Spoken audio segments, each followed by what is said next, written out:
In today's Midland City Council meeting, the City Council spoke on adding 2 new TIRZs or Tax Increment Reinvestment Zones. Our Jesse Zaragoza was at today's meeting and he has that report.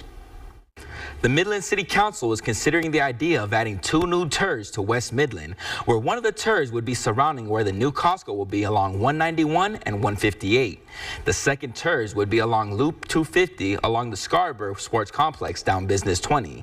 Both of these TIRZs would serve to help cover costs that the city will face in the future. The 191 TIRZ around the Costco area is a smaller TIRZ where we only included 50% of the incremental growth of property tax.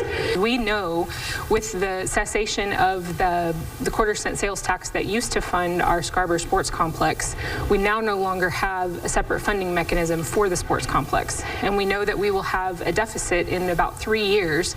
Blanc tells us that one of the City Council's primary goals is to plan ahead with financial ideas for future development in the tall city. For our strategic plan, we want strategic financing plans. And so today, these are the financing plans to pay for things we know Midland needs and requires for future infrastructure development and for the facilities that we already own. The TIRZ will be a 30-year term with a 50% property tax on both and a 50% sales tax for the area. Other taxing entities within the city of Midland will not be affected. The rest of that still comes back to the city general fund and all other taxing entities in the city of Midland. So that would be the school and the hospital and the county. All of the other taxing entities receive their benefit from the taxes. Those are not impacted by the decision that was made today.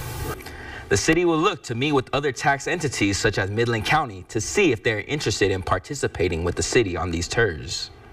Reporting in studio, Jesse Zaragoza, back to you. All right, Jesse, thank you. Next month, when the City Council meets for the final time of the year, they will revisit the idea of adding the 2 new TIRZs. A plan for development can happen as soon as the first quarter of 2025.